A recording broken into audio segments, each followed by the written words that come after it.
It was a typical hot, humid, upstate New York summer's day for the 800 residents of Westernville. A sleepy, historic town just to the northeast of Lake Delta. Nestled between New York State Route 46 and the Mohawk River. There's a mini market with gas pumps, a ski slope, a Christmas tree farm, a library, a firehouse. There are no traffic lights in Westernville.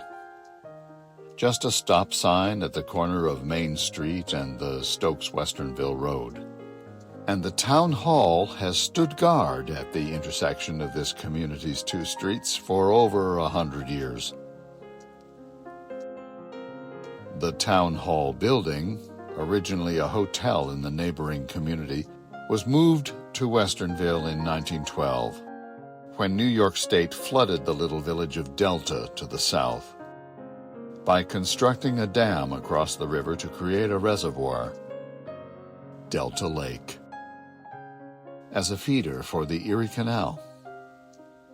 The Presbyterian church steeple had kept watch over the people and their affairs for more than 200 years, and also over those whose final resting place lay just behind it.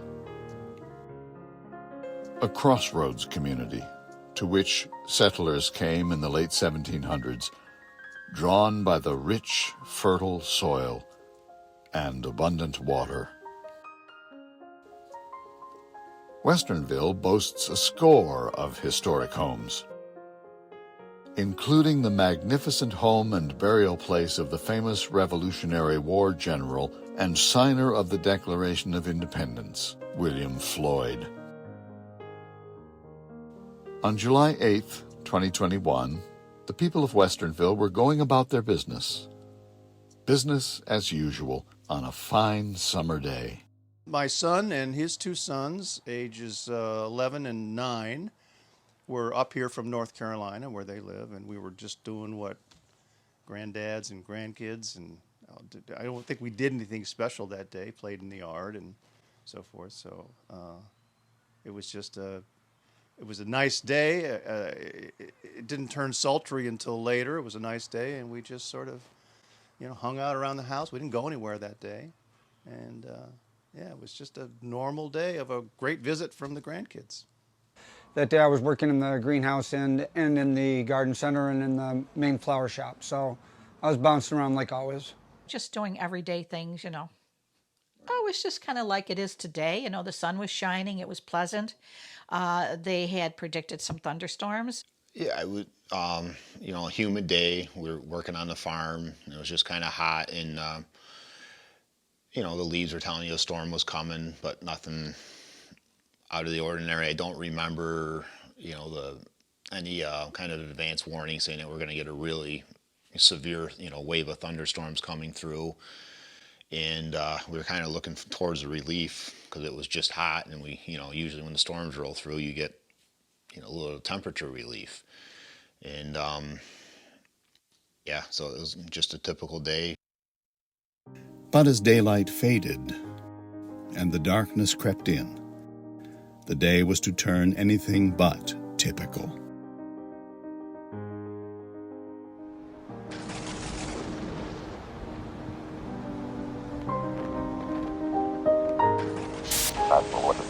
The tornado touched down in Westernville, New York. Rating F1, estimated 105 miles per hour. Aspect 2.16 miles. Touchdown time 7 p.m. Daylight time. 29 daylight time. Start rapid stock 14.6 door north. Start 29 west. Start stock 14.6 75.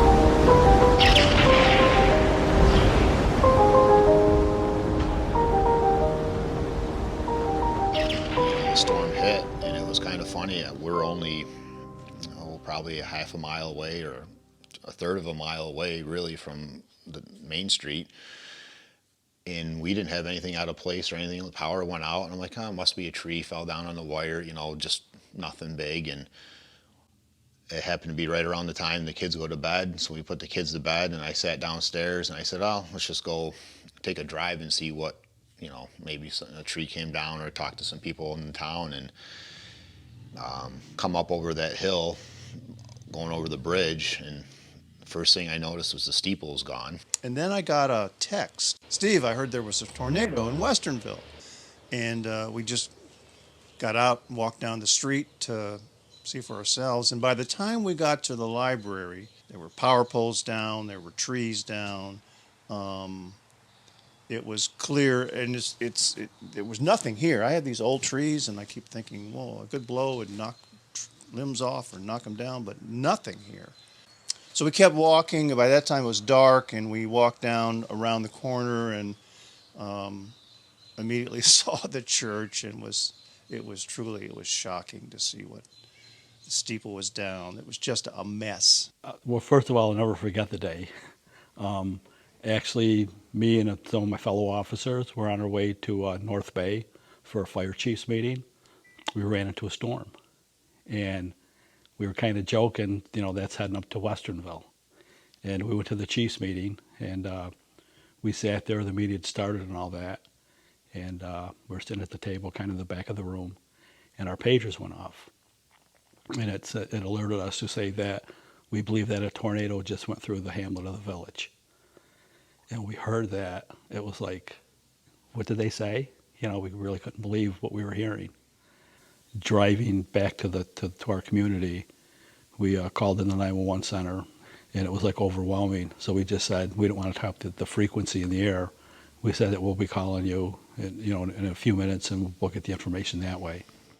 We are following breaking news in central Oneida County. A possible tornado touched down in the Westernville area just after 7:30 this evening. 7:15, the sky got all dark, and then loud wind, and then just some silence. We were up at Racket Lake. We got a call early evening, and it was from our daughter. She went home, got to the end of town, and met this wall of water. There was a house across the street from the church that had its roof off. It was evident that this was a pretty powerful tornado. There was a Jeep in the road with the power lines on it, and trees were down, and people had just kind of standing there just in bewilderment. So I called 911, and they're like, the fire department is at other emergencies. I said, no, you don't understand. Like, there is no Route 46 right now. The trees are all over Route 46. There's no traffic. I said, you need to send people here now. There was one vehicle that a tree fallen on. The lady was trapped in the car. There was a gentleman pumping gas at the gas station, local gas station here, and he was literally holding on for dear life on the gas pumps. We started to go by and see all the destruction on 46 and all of the personnel that were there to cleaning up all night, and had to park halfway home. And just the walk, you didn't know. You just didn't know what you were going to be looking at. You just weren't prepared to see that you couldn't go down your driveway because trees were like this, and it was just, I guess your sense of place was just so distorted. You just couldn't put it in your mind, just couldn't take it all in, I think. The devastation that was in the area with roads being blocked and stuff like that, it limited what we could do with our apparatus and where we could respond to people that were in need. I just ran home, and my wife says I got a little bit of a fetish with chainsaws, but so went home and grabbed every sort of chainsaw and anything I could think of, chains, ropes, anything that we were going to need. And so what are we looking at here? Because you have what's called a debris tracker. Explain to everybody at home what we see with these multicolors here. It's looking inside of a thunderstorm and detecting different shaped objects in it. So if this shows up as red, that's rain. The rain droplets are about the same size. Right. But take a look at this image here. This green and yellow signature indicates debris that's being lofted into the thunderstorm. We call that a debris signature. Where that is right over that area of rotation. So this is the piece of evidence that's very different compared to the other tornadoes that we watch here across central New York. This is the very first time in our area that we've seen something like this take place, and that's why we have just a higher level of confidence that this tornado, it was likely on the ground. There were transformers in the road smashed, lights smashed in the road, so I was like, I'm not going any further because I don't want to get electrocuted. As you walk down the street, you could really begin to you could immediately see the path that the tornado had taken, because you could see where the library and the houses kind of diagonal from that, and then across to it. And then we walked by the manse, of course, a building we know very well, and there was devastation to the trees in the manse property. Manse itself looked okay, and turns out it was, but the trees were everywhere down. Big trees. Ironically, I was out of town. Then about 9:30 at night, we had gotten home from dinner, and I noticed that my cell phone had 35 messages on it, and everybody asking me if I was okay. My impression was, this is really severe. I was thinking we won't have the power on for a week because of all the power poles toppled and whatnot. I didn't realize that the storm was as bad as it was that evening. All I remember is that there was such torrential rain, and wind, and I'm going, oh my God, this is terrible. And you look at the church and you go like, what will it take to restore this? Went and got my wife. She goes to bed when the kids go to bed, got her up and said, you might have to get the spare room ready. I said, it's bad. She goes, like, how bad? I go, it's bad. National Grid, Northland Communication, Spectrum, State DOT, County DOT, the town, law enforcement, and to assist us in clearing the roads up. My two main concerns were opening up Route 46 and opening up the Stokes-Westernville Road. And I was able to get in my side yard because basically the storm really hit on Main Street from us north. It was dangerous because you had, 30, 40, 50 poles down on Main Street with wires and transformers in the road, and you have to go to somebody's house, and it's at dark. It's challenging. They felt the tornado came down off the hills at Woods Valley, and because Woods Valley sustained damage, and then on the corner of 46 and Gifford Hill Road, it took all the trees. And it took all the trees here. It came between this building and the little house next door, and it moved across the road and crossed right over on top of the church and took the steeple. Went through the cemetery, and then it turned and went up the Mohawk River. It went from southwest to northeast. Okay, and that's right up Route 46 and right through Westernville. I didn't really get a full picture of the devastation until that morning because it was dark, it was raining, and you really couldn't see, in a distance. The devastation and getting the full scope of what happened was shocking. What I could see at night was nothing compared to what it was in the daytime. 105-mile-per-hour winds. Fast-moving and powerful, the damage is extensive.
I came down, I was there around 5:30 in the morning, and National Grid had gotten the road cleared up there, and they were setting the poles. They started having the three-phase laid by then. My name is Gretchen Marrow. I've been in this church 40 years. Been involved with the church in many ways. The first thing, when we drove into the parking lot, and there was the church with the steeple torn off and gone and splayed across the lawn and the driveway. And we got out of the car to examine it, and immediately you were hit with the odor of the bat guano that was in the steeple, because there are bats in the belfry, as they say. So, but it was devastating because the top of the steeple was on the ground, and the top of the church was just a black square of where the steeple used to be. It was kind of scary.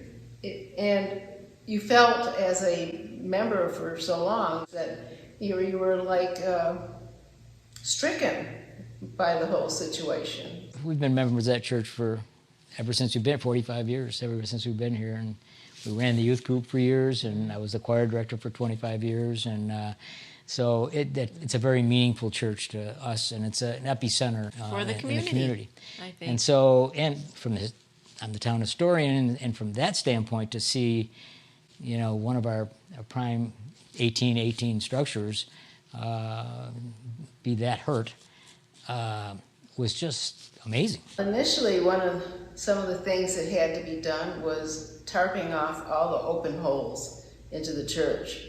One over the steeple area, and then one over the sanctuary area.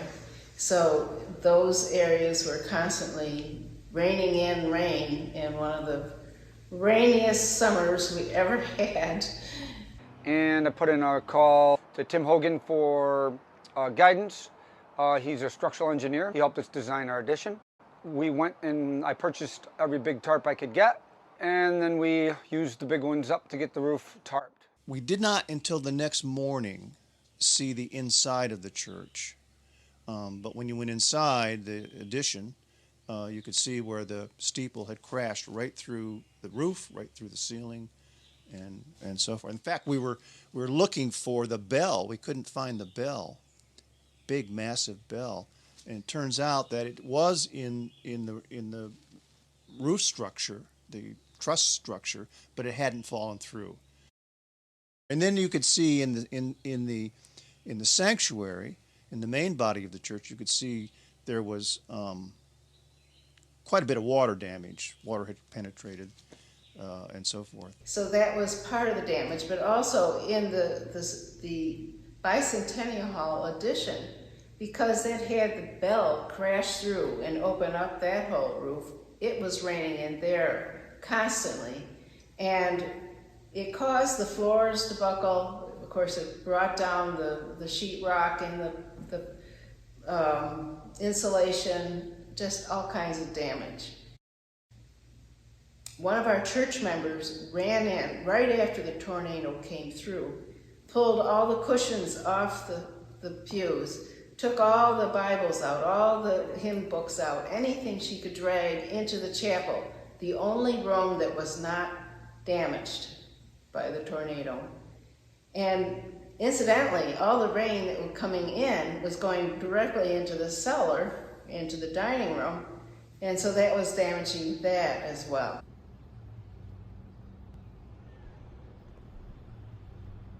My name is Robert McMullen. I've lived in this town for 68 years now.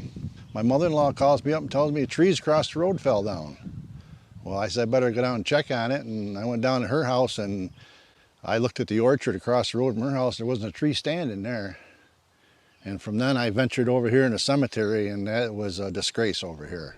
We had 26 stones tipped over, about 12 trees we lost, and we lost the roof of the building, our storage building and stuff. Fence was gone, a lot of the fence we had to replace. It was kind of chaotic for a little bit with, a lot of people cutting trees and doing some stuff, and it was a little sketchy, and a couple of times we had to ask some people that we appreciate the help. But you know, we got it from here. It's The strength of Mother Nature. But there was a tree that was in here, and you could see the bark that was like twisted right off of it. Look at all these trees that are uprooted, and the bases are taller than me. I was devastated. I mean, our little town, you know, and just, I mean, we've had some floods, but this tornado, it was just devastating. I was devastated for our neighbors. The church over here had a lot of ruins on Stokes Westernville Road. Neighbors lost their roofs. There were some people that didn't have power for days. When did you sleep? I don't even know. I think we were like 2 or 3 days with no sleep. Quite a bit of the beauty of this village is in its kind of bucolic setting, and a lot of that was gone. It still is today. Trees down and a tangle of wood debris and whatnot. And people to this day are still thinking, how will we ever return the ambiance of this environment to its original state? I mean, it will take decades. WKTV, they're very instrumental in getting newscasts out to the public and stuff. Yeah, and then the next morning, then it was pretty much game on and just trying to help people out and start cutting. And it's a small community, and that's the beauty of living in a small area. Everybody came down and wanted to help. Like we didn't have any water in the village, so we distributed water for 2 days to all the people in the community. We opened up our facility. Food that people brought was amazing. We made it interstate disaster, and it allowed us to get like entities like to get the resources from Delta Lake State Park.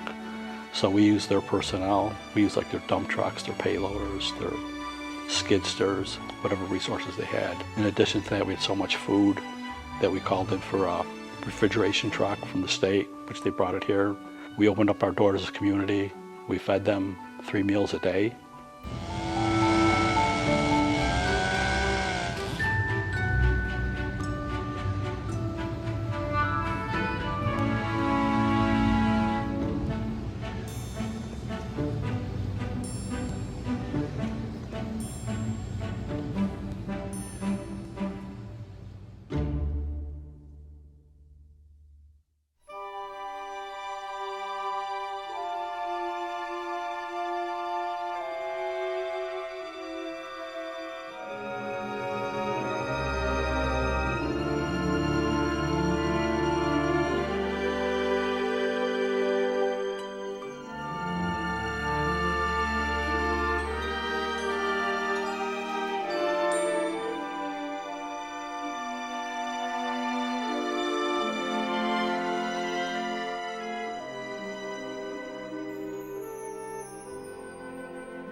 What was fun is to see the resurrection of the steeple, all symbolism included. And we went over when they put the steeple on, and I think the thing that I was so excited to see were all the people stopping to look to see that the steeple was there, and the pride of the workmen that did it. Oh. They were so proud that they tried to put it back the way that it should be. And that was just... And now you started healing. When that got back up, you knew things were going to be okay. Yeah.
Now you started healing. When that got back up, you knew things were going to be okay.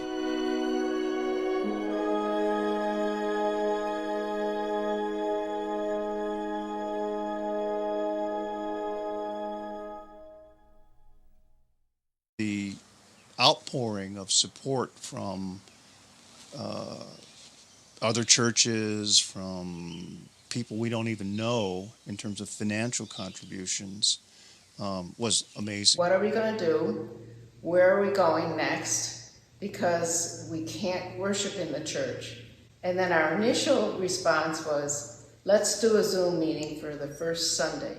After that, we went to Delta Lake Conference Center for several weeks until we realized we really needed a bigger space. And so we went off to try the fire hall in Westernville, and that proved extremely good. So it was a little tricky getting it all collaborated and everything, but everyone told me it wasn't possible. So we made some pretty amazing progress. The insurance company says they didn't expect us to be this far along in 2 to 3 years. And I refused to sign a contract until they agreed to get us in Christmas Eve, and they pulled it off. The first service back in the church was Christmas Eve, full of carols and happiness that we were together again. Isn't this amazing, huh? You'd seen this church, and many of you did, in July and August and September. You would have said, no way can we possibly be back in this church in 2021, right? It was unbelievable. And around late October, November, Will began to give a few little hints. You had to look hard to find them, that maybe we'll be back for Christmas Eve. And through his determination, his leadership, and so many people, as he well knows, contributed to the effort. Here we are. It's great. So it was, yes, it was a Christmas miracle, yes. So pleased to see all of you here in the sanctuary and all of you joining us from Zoom this evening on this wonderful Christmas Eve. It's so lovely to be back in our sanctuary again, and we have so much for which to be thankful. So thank you so much. It has been an interesting ride, and someone said as we came over here a day or two after the tornado, hey, look, your name's on the building out there. I said, well, that didn't fall off, so maybe that's a sign that I should stay.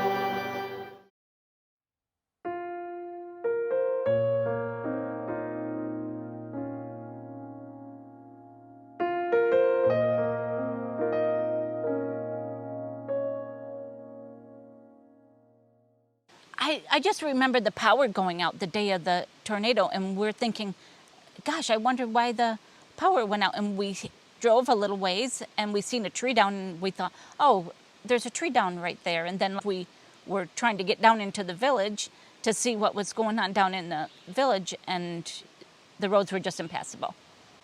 But as far as us knowing, it was social media where we figured out that it was a tornado, and we had no power. And the flood was July 19th, so about 10 days after. 10 days after. This one behind us is the Lansing Kill, and under the bridge is the Mohawk, and they meet right here on the corner. In my personal experience, I was actually coming home from work, and I got a call from one of my friends, and they said, your road is flooding, get home now. And I'm thinking, I've lived here my whole life, you know, oh yeah, little water, not gonna hurt. And I had tried to come that way, my normal route, and I couldn't even get to my aunt's house, which is right at, you know, one of the first houses right on the road. I couldn't even get past, the water was just coming right over the road. So they were turning people around. It was exactly 1 month later, August 19th, and same thing. It started raining, and the rain clouds never moved, and the water was just rising as fast as it could go. And the fire department came again and said, you have to clear out until, the water recedes. And so we did. You looked behind the house in the ravine here, the high water area for the lake, and it was a different color. And sure enough, it was the water that had backed up farther than we'd ever seen it since we lived here. And we looked across the street, and the whole lot that we owned across the street with the house on it was totally underwater and rising. And so when we went over there, it was almost like it wasn't awful because we've already been through much worse already, right? So it was all relative. It gave that relativity factor in there. But then we walked inside and you heard water rushing into the basement of this place, and we had 4 feet of water in that following the tornado. My grandparents live on the other side of the bridge, and they actually brought boats in to evacuate them because they were trapped in between the water that was flowing. And like I said, you don't know how deep it is, Like I said, I grew up here my whole life. I've never seen anything like that. So the first flood, we were not prepared. The second flood, we knew when we started seeing it coming through the back field that it was time to go, and it was shortly after the fire department come and said, you got to evacuate. Because water, it has no mercy, It'll teach you, though, you think you're in control, but I do believe Mother Nature is in control. Because it'll teach you. Pay attention.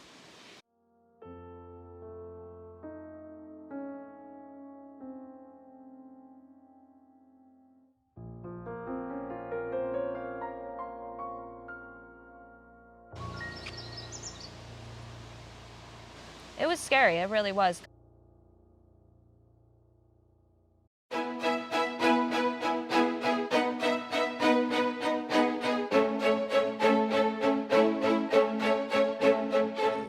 When you reflect back on it, nobody got hurt during the storm, and nobody got hurt after the storm. This tornado really does remind us of how humble we are and how small we are and how we all have to get along. It makes you feel pretty humble and grateful. Yeah, totally grateful. So, yep.